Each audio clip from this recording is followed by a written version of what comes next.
Baik, Kang Pipin, kita lanjutkan perbincangan. Tadi kalau kata Mas Adi, kalau misalnya iman politik dari Kang Pipin dan juga teman-teman di PKS goyah, ya mendingan bubar aja nih partai politik nih. Di PKS adanya aman, Pi. Di PKS adanya aman. Tapi bagaimana peluang sebenarnya dari PKS sendiri kan melihat di Sumatera Utara sudah bisa merapat ke Kim. Ya mungkin aja kan pasti peluang di Jakarta juga bisa merapat juga ke Kim.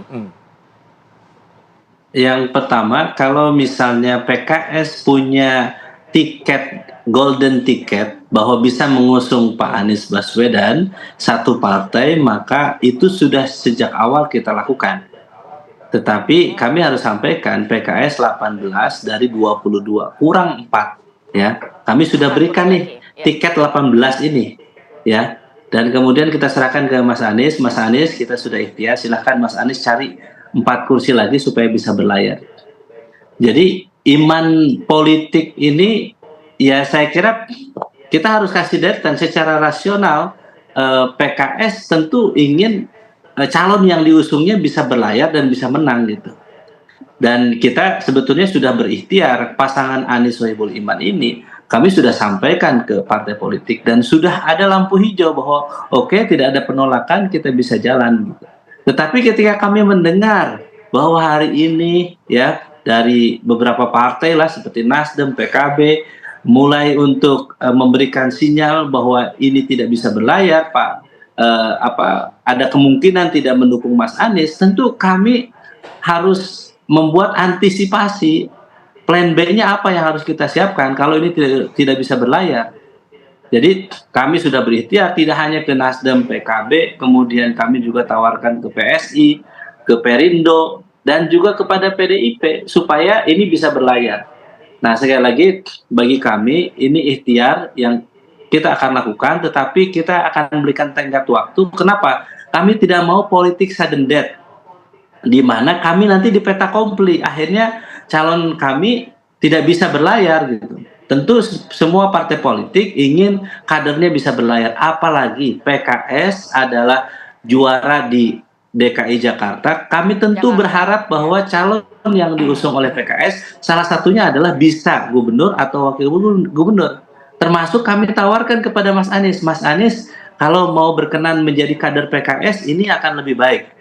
Atau yang kedua, nggak apa-apa nanti wakilnya dari PKS. Supaya apa? Supaya amanah dari rakyat Jakarta ini bisa terpenuhi. Ya. Jadi sekali lagi, saya ingin menyampaikan bahwa ikhtiar ini akan terus dilakukan. Kita akan lihat ketika mendengarkan informasi bahwa dari Nasdem, dari PKB memberikan sinyal bahwa tidak mendukung Mas Anies, tentu kami berpikir bahwa bagaimana solusinya agar ke depan pasangan yang akan kita usung ini bisa berlayar dan bisa menang.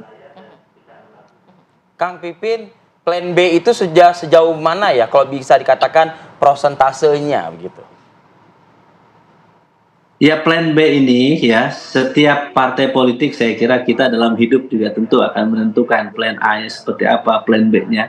Dan di berbagai pilkada saya kira itu juga sudah disiapkan. Jadi komunikasi waktu pilpres juga kita sudah siapkan.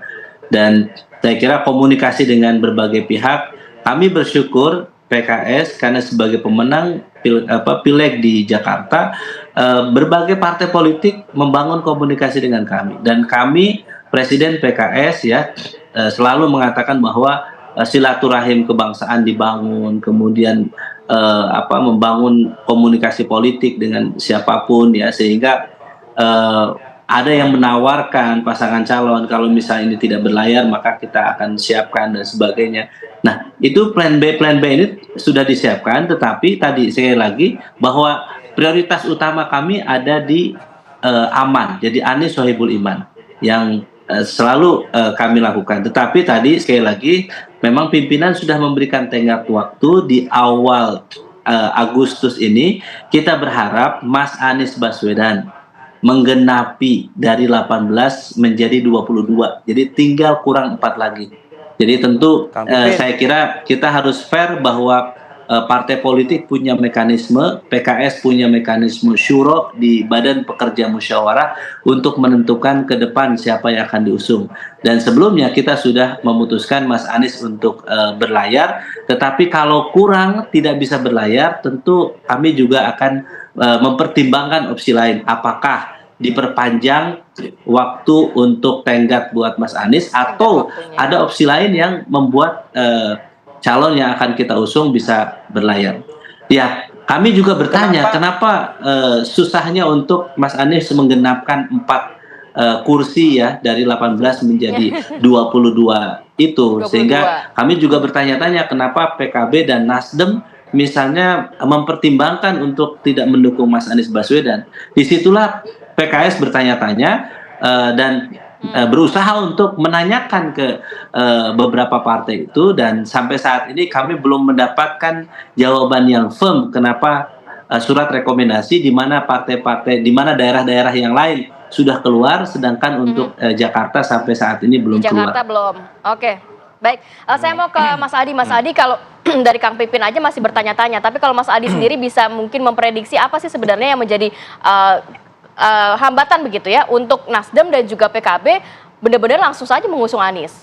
Pertimbangan apa kira-kira kalau dari Mas Adi boleh memprediksi? Yang paling mungkin bisa disampaikan itu soal pertimbangan kemungkinan berkoalisi dengan Kim 5 tahun yang akan datang.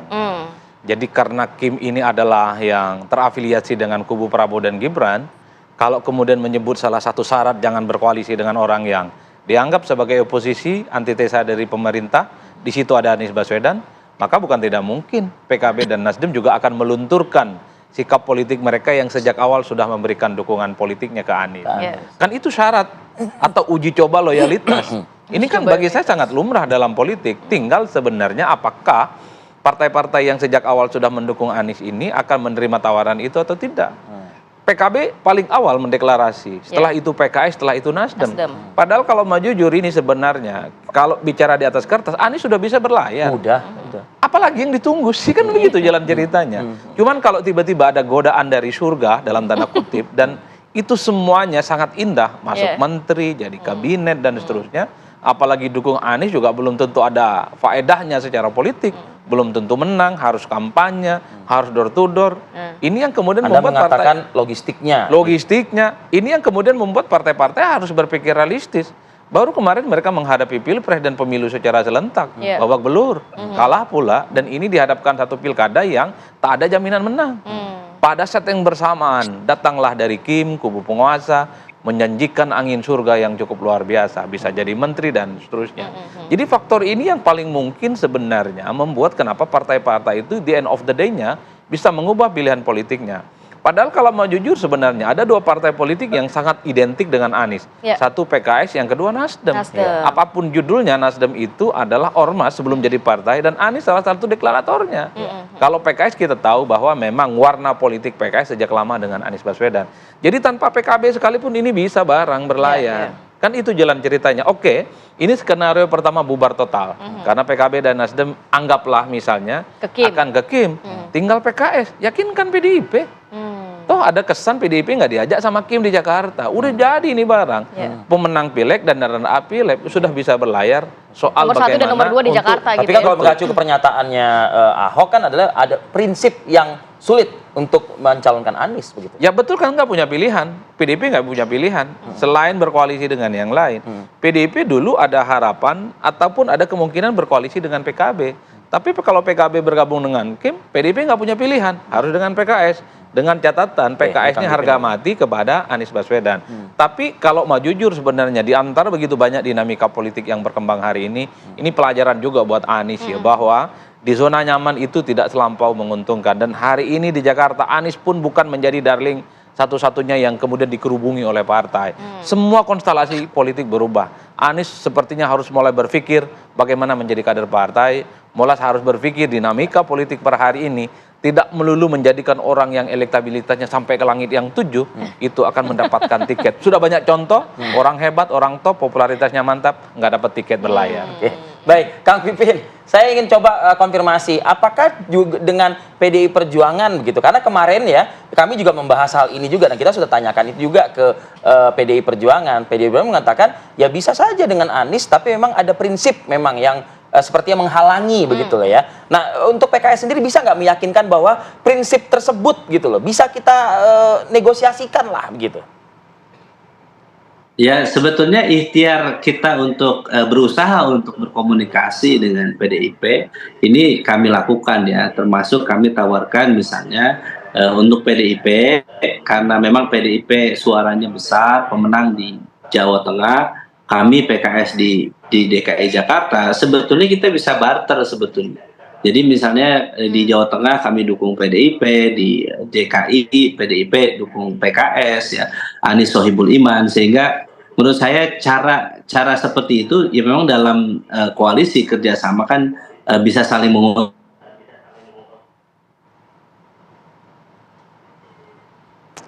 Ya, Kang Pipin.